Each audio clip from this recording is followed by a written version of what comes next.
Hello everyone, welcome to my class again. We'll proceed to lesson number 4, and lesson number 4 will be about units of measurement. And at the end of this lecture or video lecture, you will be able to define the different systems of measurements. You will perform conversion of units to the desired unit. So I expect na may calculator, or you may use your cell phone with calculator para later on you can follow my discussion as to how to solve or how to convert uh, one unit into another form of unit. And number 3, you define and identify the temperature scales. Okay, later on also we have different units for temperature, Kelvin, Fahrenheit, and Celsius. And you will be able to solve also problems related to that. And letters D, the fourth, define accuracy and precision in measurements. So let us start defining first what is measurement. So when we speak of measurement, it is an action of measuring size, length, or amount of something. So everything that involves number, when you describe an object quantitatively, meaning through number, like for example, unsa siya katason, unsa siya kabugaton, unsa siya kadaghanon, we call that measurement. And sometimes when describing length, for example, katason, that's length, you can use descriptions such as long or short. Diba? Sometimes in our layman terms, we use or we commonly use the word long, taas, short, bubo, in ano, no? But sa ano lang, sa kanang ordinarily, okay? But in science, when we speak scientifically, we need to describe length using the number and of course the unit. Okay, so this type of observation is qualitative observation. So that's qualitative because we are describing the object, for example, the length, using a word. Okay, for example, long, short. But we are not describing an object using a number because when we use a number, uh, we call that one already as quantitative or quantitative. So the size, okay, the length or amount of something as established by measuring. Okay, so it's something. Okay, when we measure something, okay, for example, the size, the length, that's measurement. Okay, it's a process. Okay, now it is important for you to be able to differentiate or to know the different systems used in measuring something or in measurements. Okay, we have the standard, we have the old one. Okay, and when we solve problems in chemistry, unsa ginagamit nato dapat. Okay, so I'll be presenting to you the different types of measurements. But what is the system of measurements? Okay, so at up to the at today, okay, different properties are measured using a certain standard system of measurement. In the academe or in the scientific community in schools, for instance, this standard has been established by the System International de Unites, okay, or we call that SI, or International System of Units, and serve as almost universal qualitative language. So, kining SI or International System, para masayod mo ni siya ang standard ginagamit nato. For example, sa school, sa atong klase sa chemistry, and all other nga mga academe or in academically sa scientific community, sa katoong ginaingon sa pagklase, what we are using unsay dapat natong ginagamit is the international system units. Okay, so what is this international system of units, or known as SI? So this is an international or a standard used in the scientific community or in schools. Okay, it is a base units from which all other units in the systems are derived. So the standards ask for the units except the kilogram defined by unchanging and reproducible physical occurrences. For example, meter, the base unit for distance. So meaning, in other words, kining IS of units, mo ni siya ang mga units na ginatawag nato, nga kanang ginagamit nato to as a standard, okay, to describe quantitatively, okay, a specific object. For example, in the table, as you can see there, okay, kung gusto nato i-measure, for example, the quantity column, the length, katason, we are using meter. Meter is a standard unit based on SI. And the symbol of meter is M. Okay? But when we measure mass, meaning kabugaton, we use kilogram. kilogram is the standard unit to measure mass or kabug-aton. Okay? And the symbol for kilogram is kJ. When we measure volume, that's the amount of, for example, a liquid in a container. For example, mag-inom og Coke mismo. Unsa man kadaghanon, okay? Ang kadaghanon sulod sa container or sa liquid. In standard, as a standard, okay, ang ginagamit nato is liter. Mo na ginagamit nato nga unit based on SI. And the symbol for liter is Li or sometimes L. Okay? When we measure time, of course, we have second, okay? And after that, we have minutes, hours, okay? So, second is the standard unit for the SI, okay? And the symbol for second is S, of course. And for temperature, okay, sa ato man god sa ato ang ginagamit sa balay. For example, kanang kalinturahon ka mo anong mama, okay, dong i-check imong temperature, okay, using the thermometer. Sa atong thermometer, ang makita nato is degree Celsius. Okay? It's not the standard unit sa pag-measure sa temperature. Ang standard unit sa pag-measure sa temperature is Kelvin. Okay? K ang symbol ana. Later on, I'll explain to you anong Kelvin ang ginagamit as standard unit for temperature. And to account or to define or describe the number of or the amount of matter, the unit is mole. Okay, so later on, magamit po natin ng mole, especially in solving problems related to chemistry. And the symbol for mole is MOL or mole. Okay, nawala lang ang E. So that's SI. So these are the standards, although there are a lot of quantities, but I am just showing to you the commonly used quantity or commonly nga ginagamit nato sa atong klase. Okay, the quantities like length, mass, volume, time, temperature, and the amount of matter, with the standard units, and of course with its symbols. Okay, now we have another system also. We call this system English system. This is an old one. Okay, an English system meaning sa America ni siya nag-originate. Okay, it includes this time ounce or OZ. Diba, kung mainom tag Coke 12 ounce ako at 8 ounce, diba? So that is the English system ang standard ay nga unit atong ginagamit. We have also pounds, di ba? When you go to America, when you go to Britain, they are using pounds instead of kilograms. Sa Pilipinas dili man ta maingon, pili mo timbang dong, di ba? Ang ato na 40 kilograms ko, okay? Pero dito when you go somewhere else sa Europe or when you go to America, they are using the pounds as their unit in measuring or in describing the quantity of mass. Okay, we have also inch, okay, that is to describe the length. Okay, we have also the miles, that's the distance. Okay, the quart, that's the amount, that's the volume. Okay, the equivalence between some units of metric and English systems are listed in the table below. Now, I'm showing to you this table because later on you'll be solving problems. Ang iyong buhaton, what if ang given is kilogram tapos gusto na to i-convert into pounds or the other way around, okay? What if ang given is meter tapos i-convert na to sa inches, okay? So I'm showing to you the equivalent, okay, of the different quantities, okay, using the different units, okay? For example, under the mass, okay, kung makita nimo ang mass, 1 pound, it has an equivalent, its equivalent in grams is 454. Meaning, ang 1 pound, it's just like murag katunga siya sa kilogram. Okay, kay gram man siya, 454 gram. Ang 1 kilogram is 1,000 grams man siya. So, ang 454, almost mura siya katunga. Okay, so when we say 1 pound, mura siya katunga sa kilo. Okay, mo nang pasabot. Okay? And when 1 kilogram is equal to 2.2 pounds. Okay? 1 ounce, it is equivalent to 28.35 grams. That's under the mass. Okay? Let's proceed sa length. Okay? Ang inches, ang equivalent niya into centimeter, that's 2.54.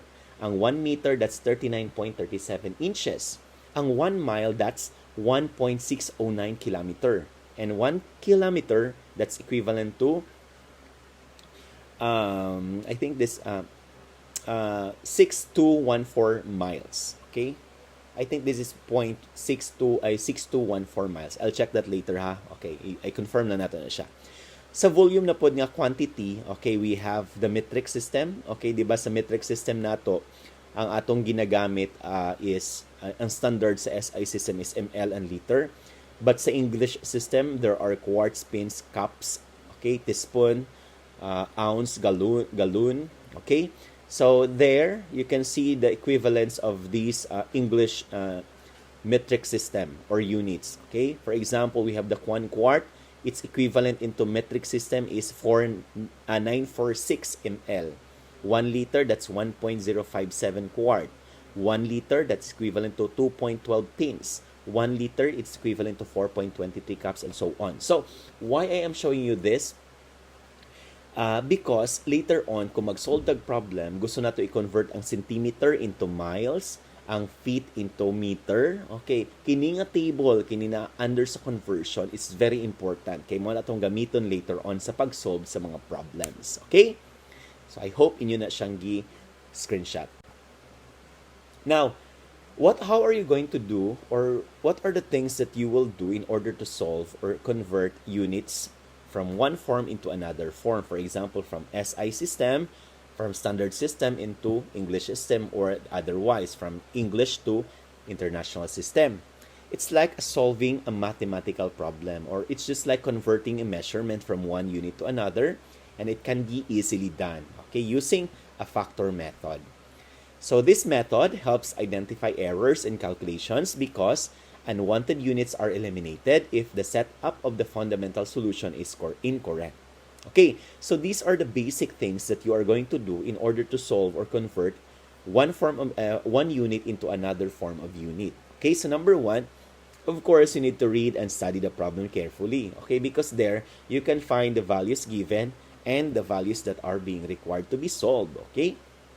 Number two, you need to identify and tabulate the data given in the problem. That's data. Okay, dapat identify nimo, di ba, sa mag-solve the problem given. Okay, 1 inch. Okay, solve nimo what is required. Di ba, ipansulat nimo ang data. Include the necessary representations of the data and the units of measurements. Okay? Number three, you determine relationships. Okay, the unit relationships and conversion factors needed to solve the problem. Kato ganiha kung ipakita nga table, need ninyo ato nga copy kay para makasolve mo og conversion units. Okay? And number 4, you set up the solution, okay, or equation nearly and logically, making sure that unwanted units are cancelled. Okay? Number 5, perform the necessary mathematical operations. So ang ma-involve ani nga mga operations natay multiplication and division lang sa factor. Okay? Denominator, numerator, and ana. Very easy lang ni siya nga pag-solve. Okay? And make sure that the answer contains the correct number of significant figures. You know what's significant figures? Katong 0.001, okay, 1.0002, pila man significant figures, ana. As much as possible, islat niyo siya tanan. Dili sa mo mag-convert once mag-solve mo. Okay? So, ayahan mo sa final answer if you are allowed by your teacher or by me, kung pwede na mo mag-round off, pwede. But para ma-ensure ninyo nga accurate yung answer, as much as possible, you include all those values or katong mga nasa mga decimal places. Okay? Perform the necessary mathematical operations. Okay? And then, check if the answer is reasonable. Okay? Let's try. So this is the formula in solving in converting unit from one form into another form. Okay, in general, begin any conversion by examining the units of the given data. Of course, you need to check the problem kung unsay given dito, unsa po'y ginapangita. Okay? And the units you desire. Okay?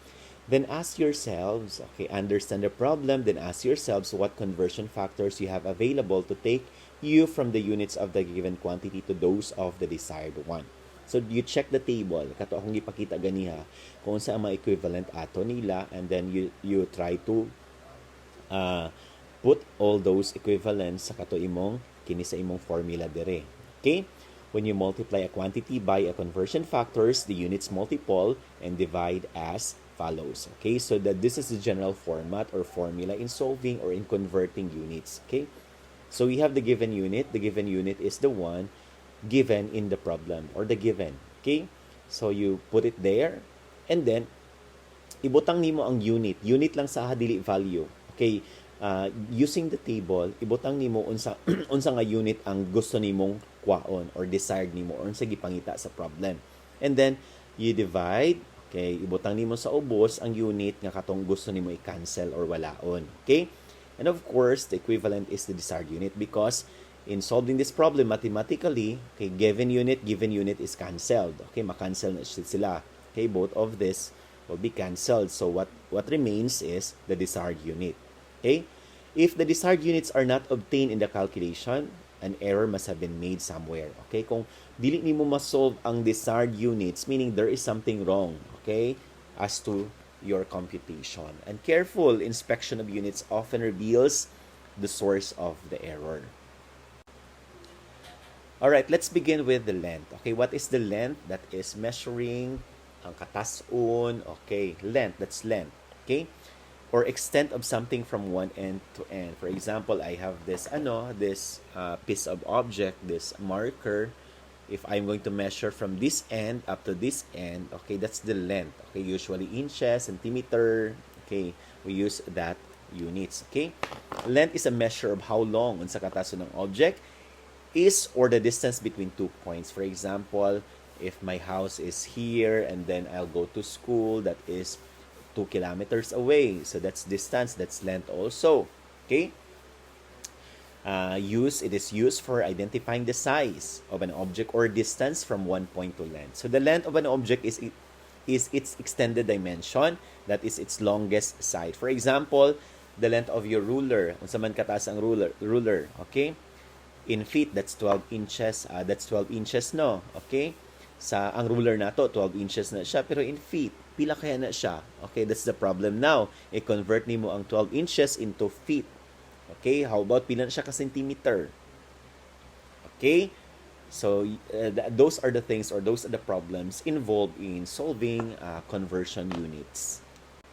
All right, let's try this problem number 1. This is under length. Okay, so the problem there, read carefully. Okay, calculate the number in centimeters of 5.3 inches. Okay, take note the given value is 5.3 inches. That's the given value. Okay, now what is being required for you to solve centimeters? I-convert daw nimo si 5.3 inches into centimeters. So you write the given 5.3 inches. Okay. This is mali. Mali na siya ang given ha. That's 53.5 yun na siya. Okay, sa solving the 53.5 man siya. Okay? So you write the given 53.5 inches and then the required centimeters. Okay, unsay buhaton ganito sa formula? Write first. Okay, diri ibutang nimo, i-solve nimo, magsugod ka sa katong given 53.5 inches. I-multiply nimo. Okay? Sa babaw, di ba, numerator? Sa ubos is denominator. Okay. Sa numerator, ibutang nimo ang desired nga unit. Okay.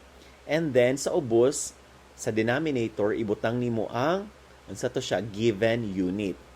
Now, sir, asa man nagikuha ng 2.53 cm? Okay. Now, you check, you refer sa table. Okay. Refer ka sa table, dari sa given. Okay. Unsay ginapangita nato? I-solve nato ang 5.3 inches, okay? Kana 5.3 inches, i-convert nato ang 53.5 inches, i-convert nato into centimeters. Now using these values kining naa diri, okay? Kanang 1 inch is equal to 2.54 centimeters, mao na atong gamiton, okay? Nga equivalence or values para mag-solve. Unsa may ibutang sa ubos gani? Inches. So, ibutang nimo si 1 inch sa ubos. Okay? Kay paano man? Kay para makancel nato na siya ang katong given nga unit. Ang mabilin ang desired unit na lang nga centimeter. So, ang 1 centimeter, ang 1 inch, it is equivalent to 2.54. So, ibutang nimo ang equivalent sa babaw. Okay? Sa babaw, kay sa centimeter, mao man atong desired nga unit. Okay? Nakuha ninyo? So in short, okay, technically, ang atong ginagamit dire sa kining agibutang nato sa denominator o numerator, okay, kay kining equivalence nga nasa table. Okay? And then, how did we come up with 136 centimeter? Okay, giyon sa nato siya pag-solve. Ani lang na siya. Ang 5.3, ang 53.5 inches, i-multiply nimo sa 2.54 equals, kung si calculator ninyo, divided by 1, the answer is 136 centimeter. Sir, nga nung centimeter naman lang ang nabilin because na-cancel naman nimo ang inches, ang inch. So, ang nabilin centimeter, so you retain the centimeter as your unit. Okay, gets ninyo? Let's proceed sa number 2. Sa number 2, ang question is, how many feet? Sa question pa lang daan, ang gipangita, feet, pila daw ka feet, are there in 21.7 kilometers. So, ang given is 21.7 kilometers. That's the given. Okay? Unsa gipangita? Feet, meaning i-convert nato si kilometer into feet. Hala, murag taas-taas ni siya nga solbononon. Okay, do not worry. Okay? Asa ita magsugod, ibutang nato magsugod ta sa given 21.7 kilometer. Okay? Unsa to atong formula gani para ma-cancel atong kilometer, magbutang tag kilometer na nga unit. Unsa may ibutang nato? Magtan-aw ta dire. Okay, sa length na ta. Okay, sa 1 kilometer. Okay. Ibutang nato ang desired unit sa babaw. Sa nga nung nag-meter pa man ka, wala man ka ni ditso into feet. Wala man gud diri sa table nato, dili nato makita ang 1 kilometer into feet ditso. Nakuha ninyo? Sumuagi sa ta sa meter. So 1 kilometer, tapos muagi tag meter, okay? Tapos meter kay diri o si feet kay inches man na siya. So muagi pa tag inches ani, okay? So para ma-cancel nato si kilometer, mag-adto ta sa meter. In 1 kilometer, di ba, na 1,000 meter? Okay, ang equivalent niya, ibutang nimo siya sa denominator. Ang question, ang meter ba itong ipangita? Dili. So, i-cancel na po nato na siya. Si meter, ibutang na itong meter sa ubos. Mangita ta dire. Okay?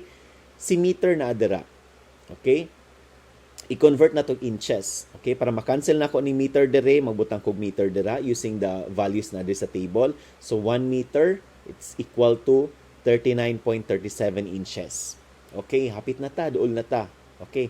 Question. Na-cancel na itong meter. Na-cancel na itong meter. Inches na siya. Question, inches ba gipangita? No, dili inches ang gipangita nato is feet. So mangita na pud tag inches og feet na ara. Kini na atong gamito na dayon. Okay? So para ma-cancel out nato ni inches, ibutang nato ang inches di sa ubos.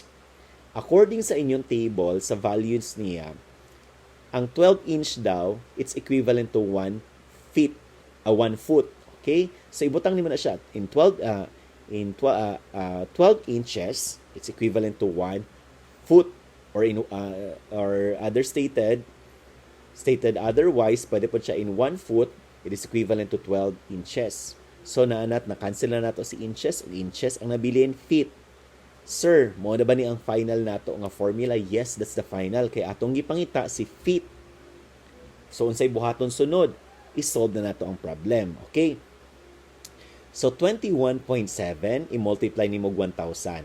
Okay? I-divide ni mo 1 equals. I-multiply ni po ni mo 39.37 equals divided by 1 equals times 1 divided by 12.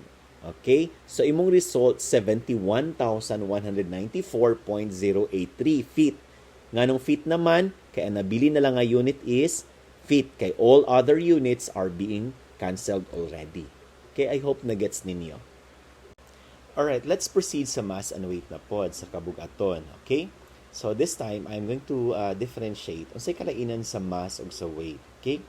Mass and weight are often used interchangeably, and I hope sa inyong edad, kabalo na mo differentiate sa mass ug weight. Okay? But the two terms have different meanings. Of course, they are different things. Okay?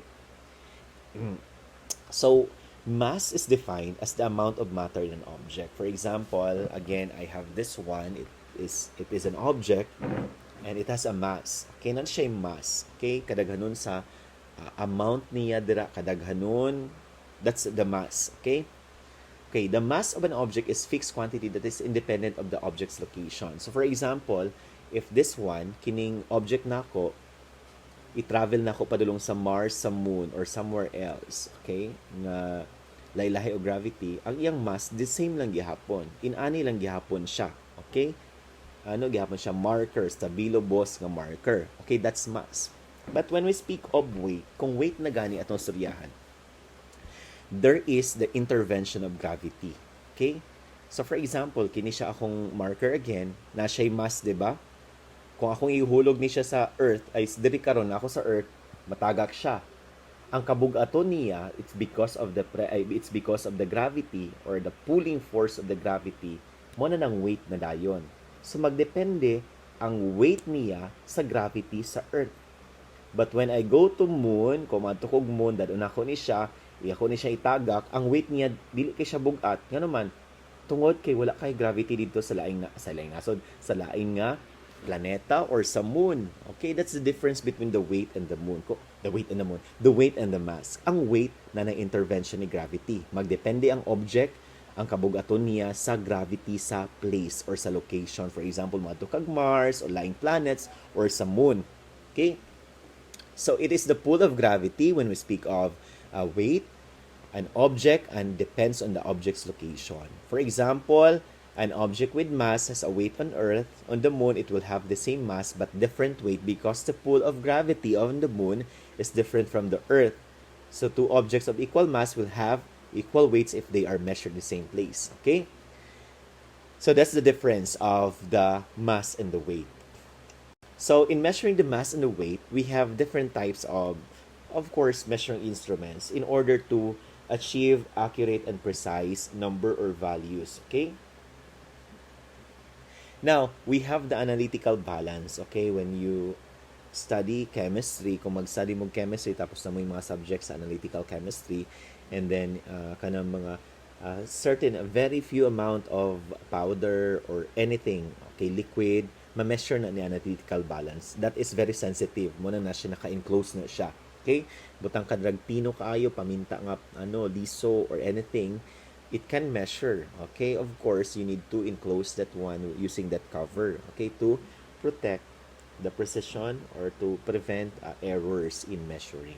We also have the top loading balance. Usually makita natin sa mga palengke.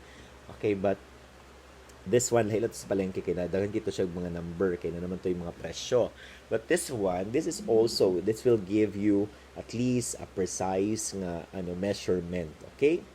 But not as precise as this analytical balance. Mas precise talaga sa analytical balance. Okay? We have also the triple beam balance. Kanay mo isdog-isdog siya. Okay, nga timbangan. Okay? That is triple beam balance.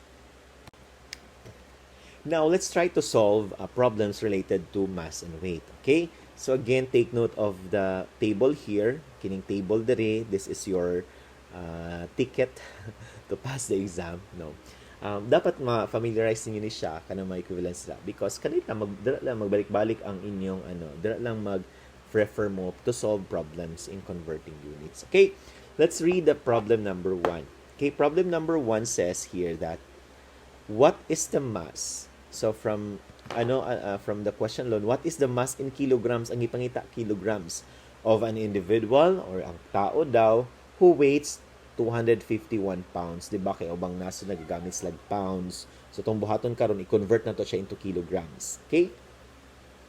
Now, again, you write the given 251 pounds. What is required? Of course, the kilogram. So, first off, you start with 251 pounds because according sa inyong formula, magsugod gyud mo sa given na unit. Okay? The given is 251 pounds. Okay, di ba ibutang nato as denominator ang pounds ang kanang given nga unit. Okay, para ma-cancel siya.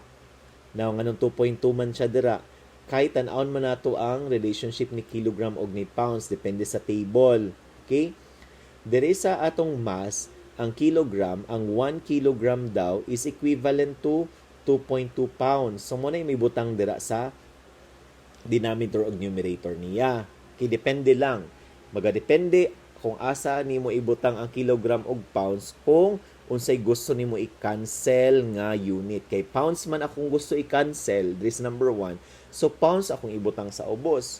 Pero kung kilogram ang naadira tapos Akong pangitaon kay pounds, balihon nimo. Okay? Bali-balihon lang nimo basta you use the equivalence nga makita nato diri sa table. Okay? So in 1 kilogram, it's equivalent to 2.2. So ibutang nimo na dira. So you solve. Okay?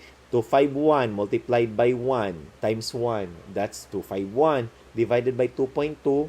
The answer is 114.090 kilograms. Sir, nga nung kilogram gani, kaya na-cancel naman na to ang pounds. Okay? I hope you get it. Now, let's proceed sa number 2. Sa number 2, the question is, the average mass of human liver, ang atay daw sa tao, ang yung average nga kabugaton is 1.5 kilogram. I-convert daw nato siya into ounces. Okay? So, ounces atong i-convert. Medyo complicated siya. So, again, you write the given, 1.5 kilograms. And then, ang ginapangita na to is ounce. Okay, asa man na to makita sa table ang ounce o ang kilogram na adri sa first quantity, kining mass. Okay? But it involves series of mathematical process. Kaya di man na to, wala may din nakabuta nga hanang 1 kilogram tapos dito sa ounce. So, iagi pa nato silag mga lahi nga units. So, you start off with writing the first or the given unit. 1.5 kilogram siya. Para makancel si kilogram, okay, mangita ko sa table. Okay, 1 kilogram, di man ta pwede ka dito sa ounces. Kay si ounce diri kay moagi pa man siya grams. Okay, so atong buhaton, iagi sa nato convert si kilogram into pounds. Okay, so 1 kilogram para makancel, ang yung equivalent is 2.2 pounds. Okay. Pounds na ba ang gipangita? No. Ang gipangita na to is ounce. Okay? So, mangita na punta diri. 1 pound, 2 gram. Wala may gibutang diri nga 1 pound dito na to og ounce. So, moagi sa gita grams kay diri o sa ubos kay 1 ounce is equal to 28.35 grams. So, iagi pa nato siya sa kay grams. So, diri gamito nimo ni si 1 pound is equal to 454 grams. Okay, para makancel na to si pounds. Pwede na bataan na nga grams na lang ang nabilin? No, kaya atong ipangita is ounce. So, last na lang. Ang nakabutang diri sa imuha sa 1 ounce, it is equivalent to 28.35 grams. So, pwede na siya.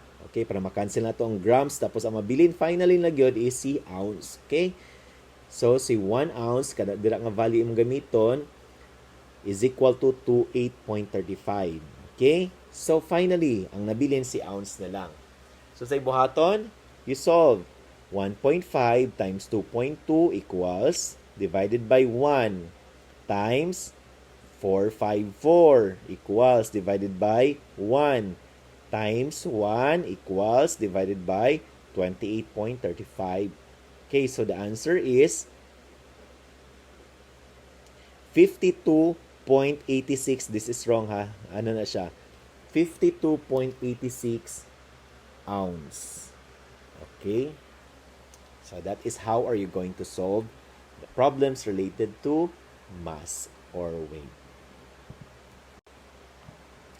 Alright, let's proceed sa volume. Okay? So volume mo na siyang kadaghanon sa liquid nga nasa container. Okay?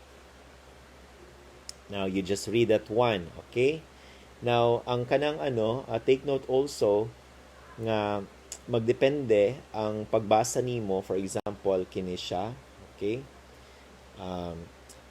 Kung magbasa ka og light colored, ganang na color gamay, but dili kay siya full colored nga mga liquid or colorless, kay usahay man god sa test tube, sa beaker, or sa mga cylinder, ang liquid is mag-form siya curve. Ang pangutana, asay basihan ako pag-measure, pagbasa, kaning sa babaw, or sa kining pinakaubos kanang paana. We call this one upper meniscus or lower meniscus.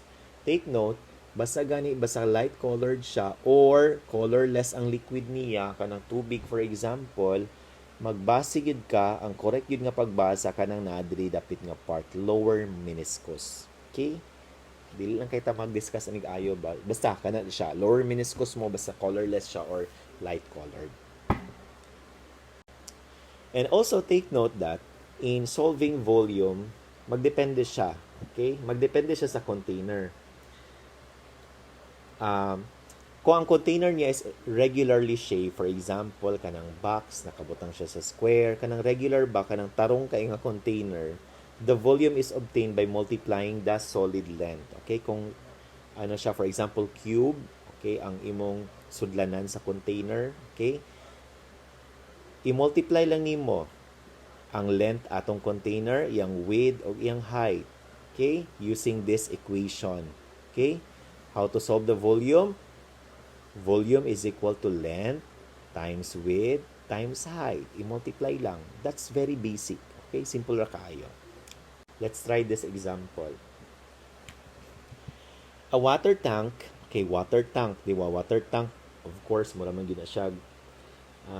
Kanang regular yung shape. Okay? Kay square siya. Mura siya cube. Ang tank daw, 12 feet ang iyang height, 5 feet iyang ang katason, okay, 5 feet long, and 9 feet wide. What is the volume of the water given in tank? So you have the given, the height, the length, and the width. Height, length, and width. Okay? Now, sige na pahita, volume. I-replace na mo na siyang imong formula. So, your L is 12. Your weight is 5. Your width, your height is 9. So multiply 12 times 5 times 9. That's equivalent to 540 feet. Now, anong cubic feet? Nganong namnay 3 dira. Okay? Kay tulo man na ka feet go dira. Okay? 12 feet, feet, tulo ka units. So, cubic feet ang result, ana. Di po di mo sila makancel. Kaya wala, ano man siya, multiplication man siya. Okay? So, cubic feet. Okay, or feet, tapos 3. Exponent niya 3. And then, for number 2, what is the volume of cubic centimeters of a rectangular box? Again, box na po siya. So, regular shape siya. Okay? That is measured 12 centimeter long, 10 centimeter high, and 9 centimeter wide. Again, you write the given, and then the required is the volume. You multiply again, 12 times 10 times 9. The answer is 1,080 cubic centimeters. Ngano centimeter man siya? Kaya mga given nga mga units are all in centimeter. Okay? Now, that's for the yun kanina, yun yung for a regular shape sa mga cube, sa mga square. But how about kung regular siya, meaning dili regular yung shape. Okay? Kanang dili siya cube. Okay? Dili regular shape. Okay? Ang yung container. For example, this one kining beaker or cylinder. Okay? If the solid is irregular, okay, for example, kining susi or bato, the volume can be measured through water displacement method. Okay? Gusto niyo i-measure ang volume aning susi. Di man mo na siya ma-measure gamit ang length, width, ug height kay irregular man ang susi, di ba? For example, mag-measure kag bato, okay? Or unsa ba na regular shape, those are irregular shape objects. So usually ang ginagamit nato is water displacement. Maggamit kag cylinder nga wala pa gibutang nimo ang object nga gusto nimo i-measure, tapos ikuhaon nimo yung sukod. Ibutang din nimo ang object nga irregular shape. Ang katong displacement, ang pag-increase anang water dira, kuhaon nimo ilang difference. That's the volume of the object. Okay? Of the object which is irregular in shape. Okay?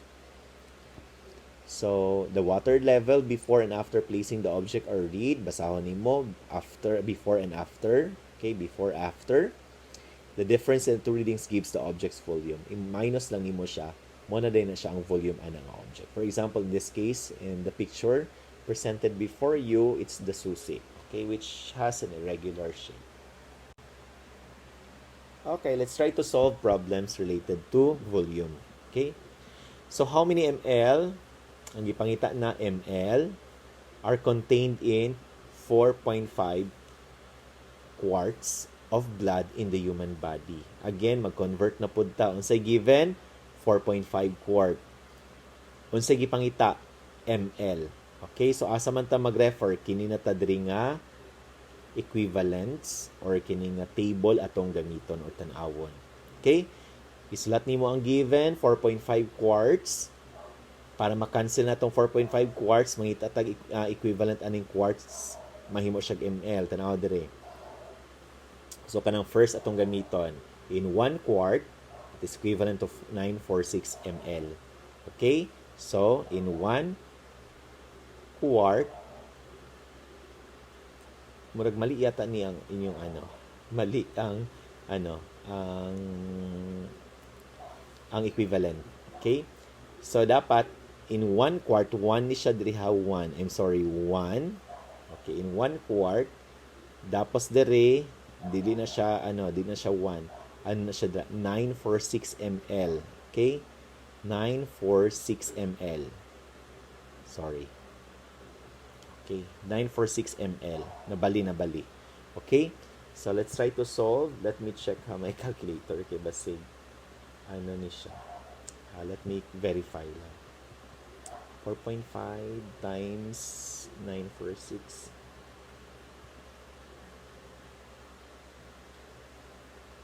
Alright. So, this is wrong. Okay, I'm sorry for misleading you. The answer is 2,232. 32 ml. Naglisod ko sa akong laptop. ml. Okay, kang ipangita man ml. So, namali ni ang book. Okay? I'm actually using a book sa nga school. Mali siya. Okay, so this is how we're going to solve. Okay, 4.5 quart, tapos 1 quart lang din sa ubos kay mo man na siya sa table, and then equivalent niya is 946 ml. So you multiply 4.5 times 946 divided by 1, the answer is 2,232 ml. Okay? So mali ang mali ang solution ani sa book. Anyway, so number 2, you try to convert 1.2 liter daw of alcohol. Tulo ka bok i-convert diri into ml, quart, and gallon. So first, i-convert sa nato siya into ml. So 1.2 liters man siya. So ang gipangita is ml. So sa i-solve, you start with the given 1.2 liter. Para ma-cancel ang liter, pangitaon nimo siya diri 1 liter into ml, liter to ml. Okay, wala siya diri, but when you check, or that's common sense na lang po siguro. Okay, although wala siya diri, liter, the same man good slag metric system, sa SI sila. So, in 1 liter is equivalent to 1,000 ml, di ba? Okay, so ibutang lang niyo na siya dira. Although wala siya diri sa table, pero you check na lang, okay, pila ang equivalence niya. For example, ang liter into ml, para ma-cancel ang liter, ibutang niyo ang liter sa ubos, tapos equivalent niya ml, that's 1,000. In 1 liter, there are 1,000 ml. So you multiply 1.2 times 1,000, the answer is 1,200 ml. Okay? And then for the second one, you are going to convert 1.2 liter into quarts. Okay? So using this para ma-cancel, wala may dito go diri sa table nga 1 liter, tapos dito tag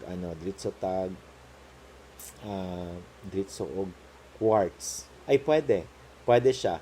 Pwede ka nga 1 liter. Okay, pwede ka 1 liter dito diri, tapos kini 1.057. Okay, pwede rin mo dra 1.057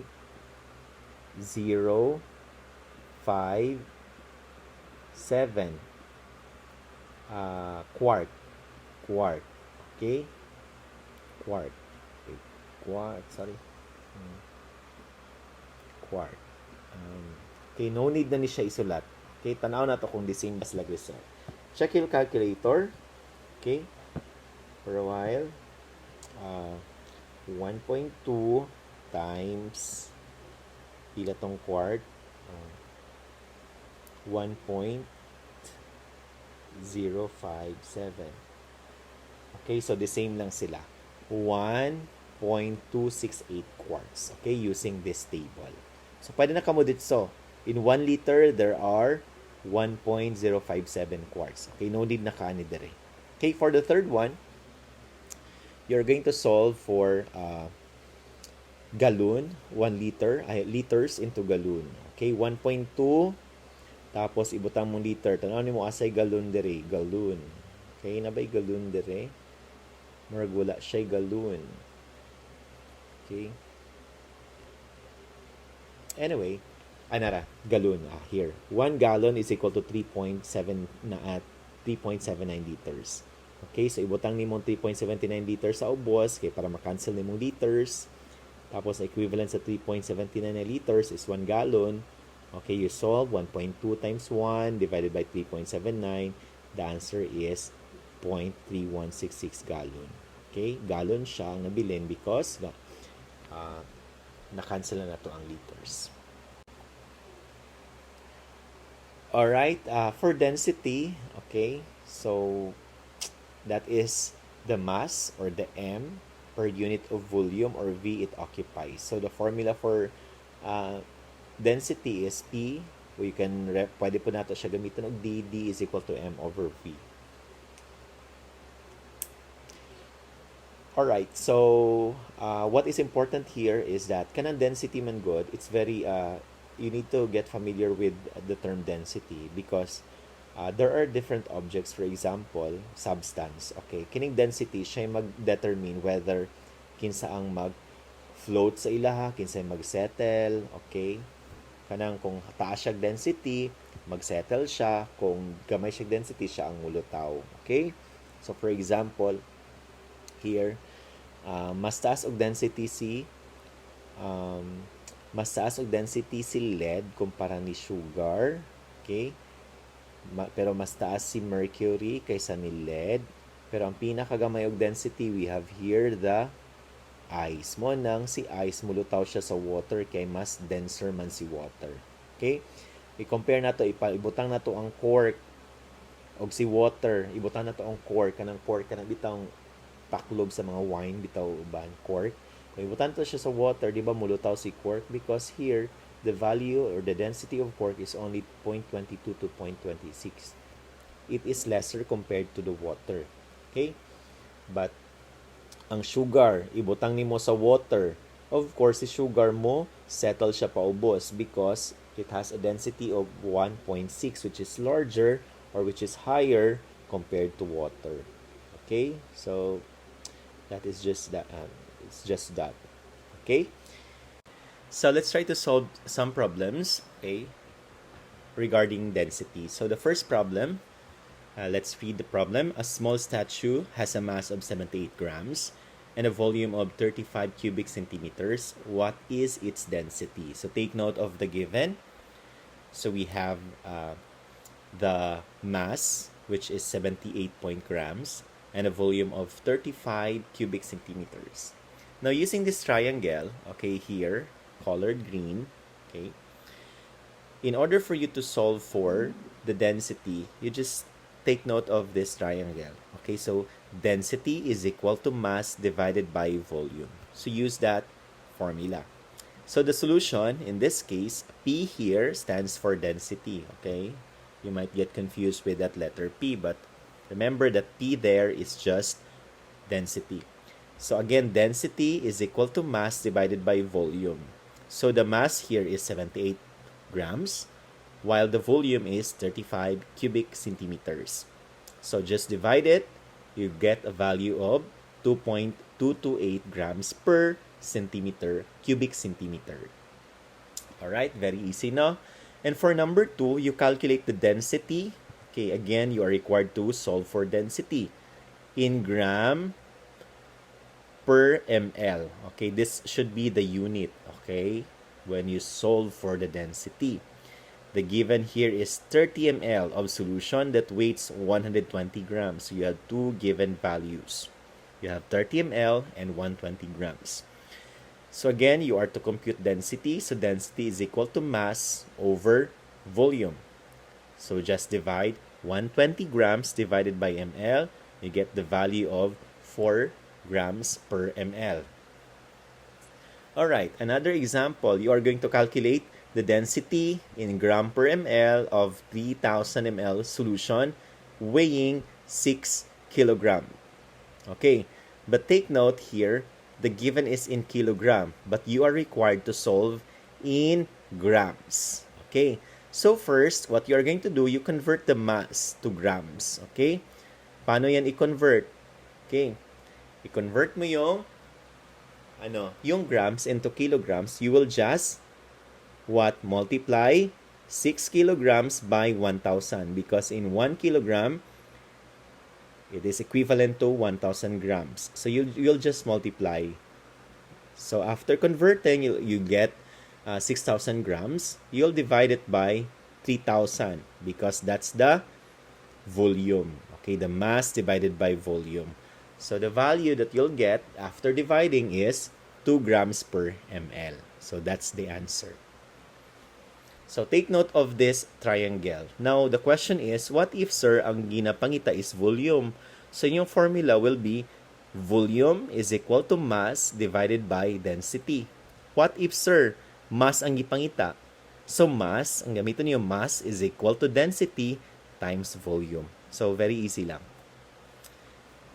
Now let's proceed to temperature. Okay, so temperature alam na natin, kainit, kabugnawon. Okay, but in terms of units sa temperature, there are 3 different types or different units in temperature that describe temperature. So first, we have Kelvin. Okay, this is the standard temperature unit. We have also degree Celsius and degree Fahrenheit. Now, first, Kelvin. Okay, ang Kelvin lang, para makuha natin ang Kelvin, yung value natin ng degree Celsius, mag-plus lang tayo ng 273.15. And that will give you, that is, ma-convert na yan into the unit ng Kelvin. Okay? Now, the question is, bakit Kelvin ang ginagamit as standard temperature? Because at 273, okay, the freezing point of water is 0 degrees Celsius. Meaning, when you convert that into a Kelvin, that's 273.15. Okay? That is the freezing unit. Okay? Notice that we do not use degree sign with temperature in the Kelvin. Wala yung degree sign. The common temperature scale in the United States is Fahrenheit sa Amerika, which is not generally used in science. Water freezes at 32 degree Fahrenheit and boils at 212 Fahrenheit. Now, the Fahrenheit and Celsius are related according to this formula. So, take note of these 2 formulas. Okay, ang Kelvin, madali lang. Kasi yung degree Celsius, mag-plus ka lang ng 273.15, which is constant, you'll get the value in Kelvin. Okay, how about kung degree Celsius at degree Fahrenheit? How to convert? Okay, vice versa. So, kung ang hahanapin mo is degree Celsius, okay, yung 5/9, that's constant, tapos 5 divided by 9 times degree Fahrenheit minus 32. Diba, using the MDAS, you first multiply, then divide, then add, then subtract. And then, pinaka-first, PEMDAS yan, parenthesis, yung naka-include sa parenthesis. So, first, isolve mo yung naka-parenthesis. So, kung yung given value is degree Fahrenheit, you'll just subtract it or deduct it with 32. Okay? So, after deducting, okay, you multiply it by 5 and then divide by 9. Okay? Diba, multiplication first and then division, MDAS. And you'll get the value of degree Celsius. What if ang kunin natin na unit is degree Fahrenheit? Okay, diretso lang. Ang gagawin mo, okay, i-multiply mo si 9 sa value ng degree Celsius, i-divide mo sa 5. And then you'll get the value of degree Fahrenheit. Okay, let's try this problem. Okay, we have some problems related to temperature units. Okay, first, we need to convert 25 degrees Celsius to degree Fahrenheit. Anong gagawin? Okay, ang given is degree Celsius. Ang hahanapin natin is degree Fahrenheit. Okay, so using the formula I have mentioned or we have just learned, degree Fahrenheit, okay, is equal to degree Celsius times 9/5 plus 32. Okay, so using this, okay, the given value is 25. You replace the degree Celsius there. It's 25. You multiply it by 1.8. 1.8, that's what? That's the result after dividing 9 over 5. Okay, so you multiply it, 25 times 1.8, you plus 32, you'll get the value of 77.77 degree Fahrenheit. Okay, and how about this number 2? You convert 167 degree Fahrenheit to Celsius. Okay, what are you going to do? Okay, you'll just replace degree Fahrenheit by its value given. Okay, 167 minus 32 multiplied by 5 over 9. Okay, and you get the value of 75 degrees Celsius. Okay, and for Kelvin, okay, from degree Fahrenheit to Kelvin, okay, so first, i-convert muna natin si Fahrenheit into Celsius. Because pag makuha na natin si Celsius, mag-plus lang tayo ng 273 to get the value of Kelvin or the unit in Kelvin. So, the result is 283.15 Kelvin. Alright?